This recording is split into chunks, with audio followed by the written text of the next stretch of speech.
Hello, everyone. My name is Jenny Birak, and I'm an astrologer and an energy healer. I work with the vibration of Metatron.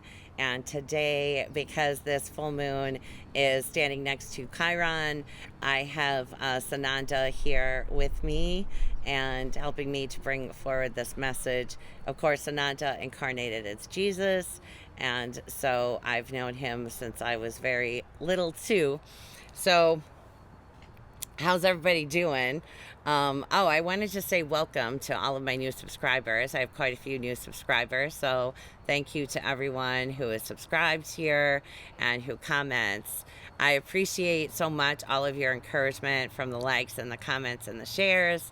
I'm really grateful for that, so I wanted to mention that as well. So we have a big full moon coming in the sign of Aries, and I've talked about it in a couple of videos leading up to this, that it will be next to Chiron, and then Mars, who is ruling the full moon, will be in a square just 1 degree shy, so we'll give it to them, with Saturn. And, Mars is the energy, the drive, the ambition, the self, the expression of self, the fire within us that pushes us forward, helps us to gain momentum to climb that mountain, Capricorn. That when they're in the square for this long a period of time, and Saturn being in Capricorn and Mars being in Aries, each of them in their own signs, that's a lot of strength. And it can feel, if we aren't working with it in the highest way, it can feel as if that ram, that Aries energy, is locking horns, like pushing the horns, ramming the horns into a big boulder or a wall, something that is not going to give way.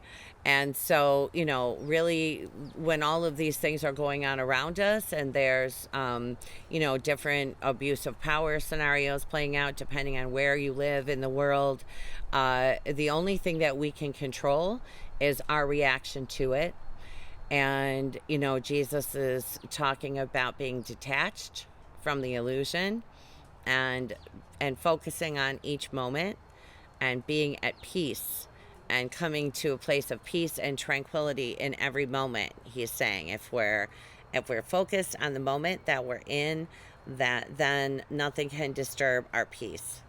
So, always it's good to be involved, and because we don't really want to do the Pisces, and everyone has Pisces, or the 12th house where it's like everything's fine, but we can be aware of what's happening and be emotionally detached from what's happening at the same time. And that is really important. Vital is what Jesus is saying right now. Vital, because our emotional involvement does not change what's happening. So it only affects us, and not in a good way. And especially here in the United States, we have a bumpy few months ahead of us. So unless something changes, and it's possible that it does, because part of the reason I haven't done the video about what's coming up with the election is because originally, for a long time, when I was going to make it for probably 6 weeks, there was one scenario playing out and it changed.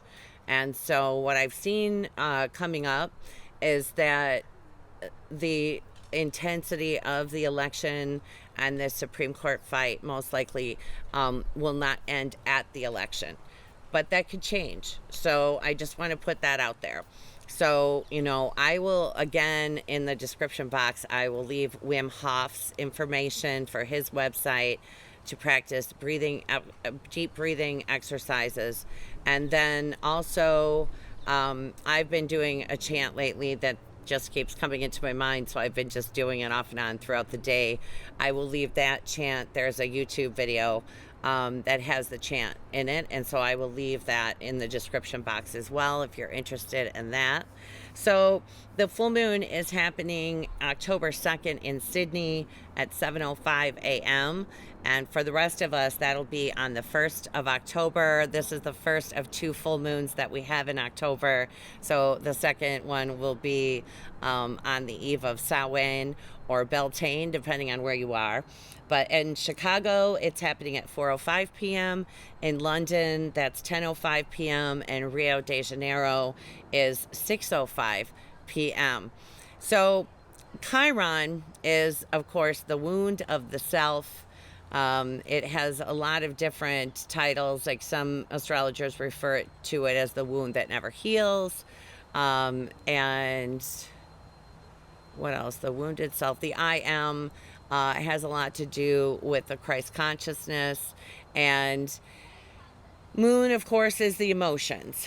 And on a full moon, we always see that as a manifestation of more emotions, where we can be more emotional.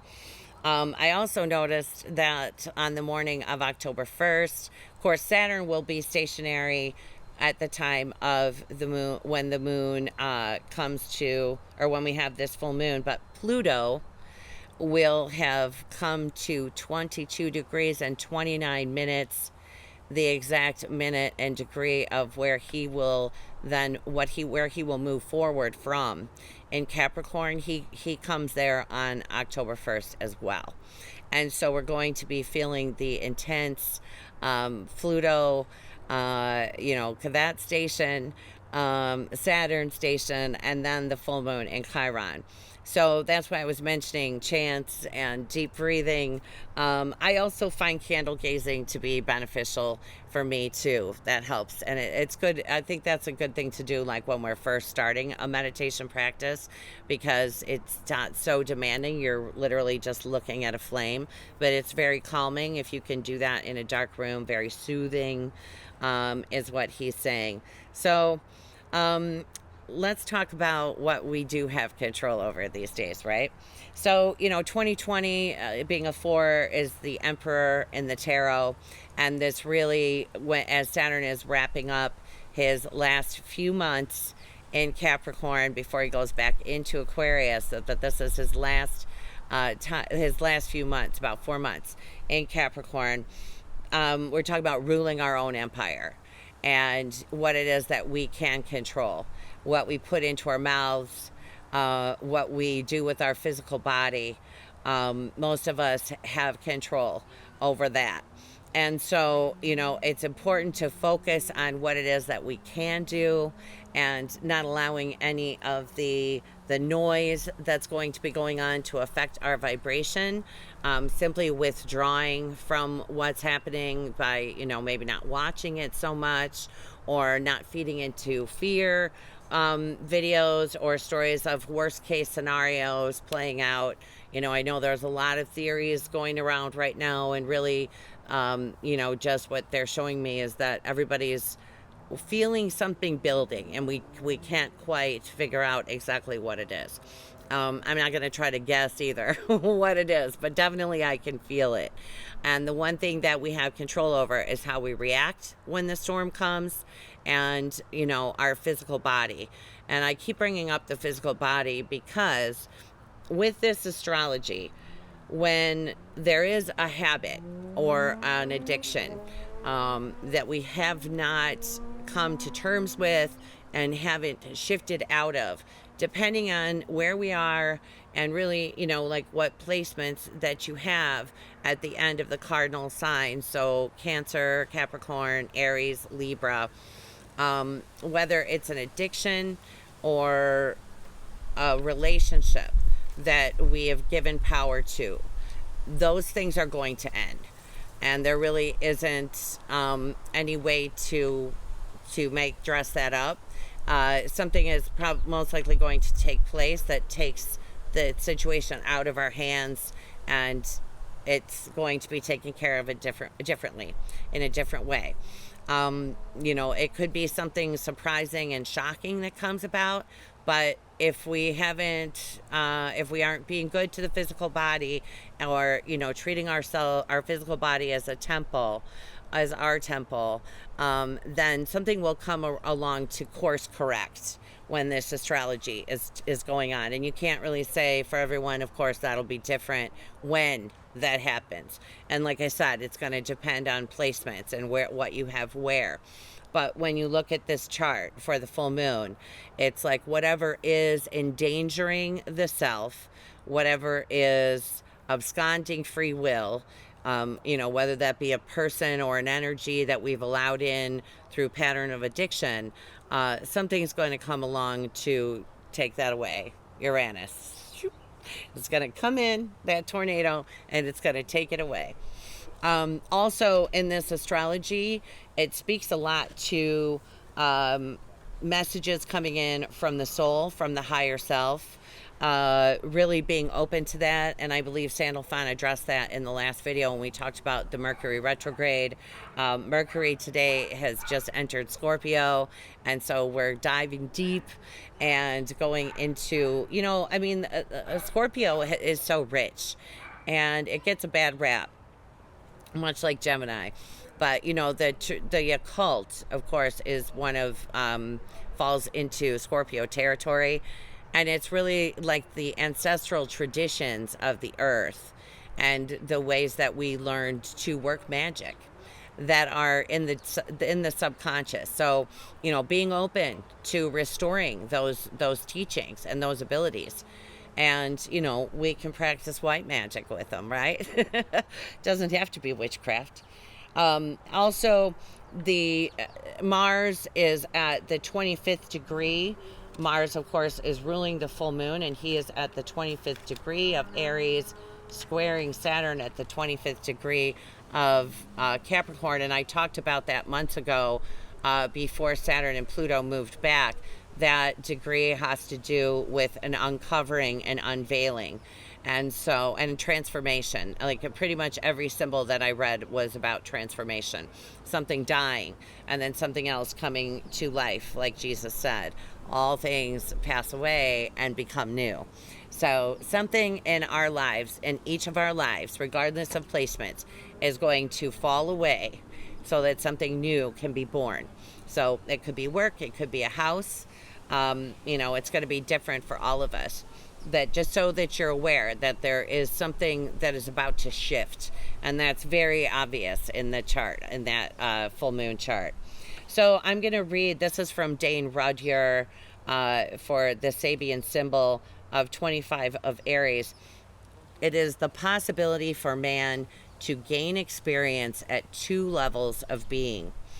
In some unspecified way, the symbol is a guarantee that man can operate successfully at two levels of consciousness if he has previously met the condition mentioned in the preceding symbol, which is be open, be able and willing to shape your translucent mind in the form revealing spiritual fulfillment, and you will be able to experience life and power on inner as well as outer planes.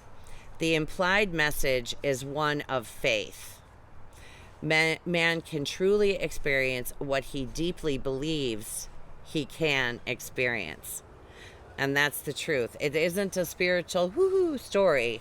It's quantum physics, that we create our own reality. I'm going to tell a funny story about that. My mother, funny story about my mother. I'm sure she'll appreciate. But she had just finished. Well, maybe I won't go into that. Okay. She had some tests done at Mayo Clinic. She is a cancer survivor. And so happily everything came back clean. So that's good news. But she was wearing a bracelet because she had surgery recently on one of her feet, and it said fall risk. And she and her husband had decided to stay up in a cabin in the northern woods. After they left Mayo, they drove up there, and as they were cutting the bracelet off, she thought to herself, what happens if I begin to roll down the hill? They were at the top of a hill, the lake was at the bottom, and sure enough, as soon as the bracelet was off, her magazine that she'd been reading fell onto the ground, and she went off the deck She bent over to pick up the magazine, and she began, just as she imagined that it was going to happen, she began rolling down the hill. And it's funny, like, I mean, she was fine, everything's fine. It gave my stepdad was quite amused by it, and so we've been teasing her a lot over this past week and a half about it. But you know, she got banged up. She was pretty sore the next day. But she said to me last night, we went out for dinner, and she said to me, do you think that and I was like, yes, Mom. That's what happens. You know, we don't realize how powerful we are. That's why I said, if you start going into worst case scenario thinking, hit cancel that out. You know, there are already so many people who believe that something outside of us is trying to kill us. You know, we don't want to add any more to that fear and that cloud of darkness that they've been creating for months now. We need to focus on, the fact, and Jesus is bringing this up, that our vibration determines the vibration of the planet. You know, Ram Dass has that quote, and I meant to look it up before the video. That we are the vibration that we want to create in the world. You know, I remember one time I was walking with Jesus in the woods, and I said, I forget what he was telling me, pretty nice stuff about the future. And this was years ago. And I said to him, I'm so happy. I want to stay in this vibration. And he said to me, you are this vibration of joy. You are that vibration. So if whatever you need to do to come to a place of peace and tranquility and acceptance of self, accepting the shadow, accepting the part of you that is deeply wounded, allowing yourself to cry, you know, doing the chant or just the Om chant and holding your hand on your heart, and really, you know, setting a time aside for yourself every day to do something that you enjoy by yourself if it's possible at all. And I know that it isn't possible for everyone, but if you can get up 10 minutes earlier even and give yourself a few minutes to get your bearings, because these are intense energies. I know that word is so worn out at this point, but it really is true that this is an intense energy. I also am planning now, this is the 27th Sunday, I'm planning to do the Twin Flame video on Friday the 2nd because of this full moon chart. So I don't want to give too much away as far as Twin Flame union and everything that's happening there. But I will say that in this chart, Mars is in a very nice trine to Venus, who is with Regulus, well, a couple of degrees from Regulus, but Archangel Uriel's royal fixed star, Antares. Also, I forgot to mention in the last video, a couple of videos ago, I was talking about Spica, and I meant to say that Arcturus was located at that same degree, and I kept saying Antares. And I when I watch the videos back, because I don't edit, but when I watch it back, then I'm just like, oh. But just so you know, where Spica is at 24 of Libra in the tropical zodiac, that's also where Antares is. They're just not at the same, like if you're looking from sidereal astrology, say one is here and one is here. They're not like, you know, exactly at the same place. But in tropical zodiac, it's 24 of Libra. Antares is in Sagittarius at 10 degrees. And so he is in a trine, a harmonious flow of energy to the moon, and then he is sextile the sun in Libra, and so that's telling me that there's a choice. Antares is has the energy of Mars. It's the heart of the Scorpion constellation, and you can see him in the sky. He's red, and he shows up a lot. He's also, right now Mars is pretty bright, but most of the time he's brighter than Mars. He's easy to spot. And he is one of the 4 royal fixed stars. He is the watcher of the West. And that is Archangel Uriel's royal fixed star. And Uriel is gold, and Scorpio rules the richness of the earth and what is under the earth. So it covers all stones, but gold, of course, being one of them and one of the most precious metals. So, you know, really asking the vibration of Uriel can really help you, like, lift your countenance and clean your energy. Whoever it is that you feel safe to call on, the best thing that you can do to protect yourself is to stay grounded. When we get ungrounded and we're too much in our thoughts, our energy literally goes up out of the body. And the last probably 3 weeks or so, just about everybody I get on the phone with, immediately I leave my body because I'm connecting with their energy. And so I'm like really like holding my arms out and pulling energy up from the earth to keep myself down a lot of times. We can get very carried away in this energy. And it's also because a part of us feels, like a lot of us do, that something big is coming. And so it's the anticipation. And so, doing the deep breathing, and if you can be outside at all, depending on where you are, if there's any way to spend time outside right now, or especially near water or being in water, that's a good way to ground. If you can devote, 10 minutes a day to breathing and meditation, that will help a lot as well. But yeah, Uriel is always great for grounding. I remember one time when he came in and grounded me, and I saw, instead of roots going into the ground under my feet, it was lightning bolts.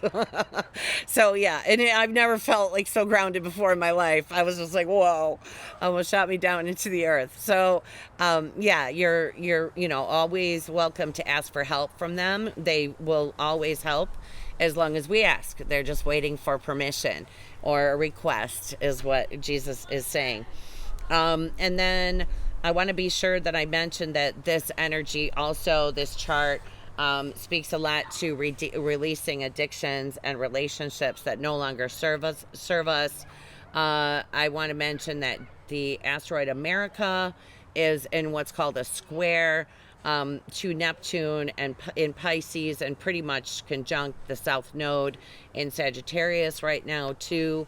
And we do have a lot coming up right now with everything going on in politics here in America. So really surrendering to the process of your own transformation and doing everything that you can to fortify your vibration and to remain hopeful. When I was looking up different teachings about Antares, it was talking about Archangel Uriel, and I hadn't realized that there was some ancient teaching, and I can't remember now who it was that was responsible for it, but it spoke about Uriel as being the one that holds the knowledge of the apocalypse, which makes sense because he's in Pluto's territory with Scorpio, right? So it was like he had all of the knowledge of the apocalypse, of Armageddon, but he only shares it with discretion with those who understand how to not be in the illusion, to detach from the illusion and just trust the process. And that's what the symbol is about too, having faith in the process, trusting the process, whatever we're going on individually and then what's happening collectively.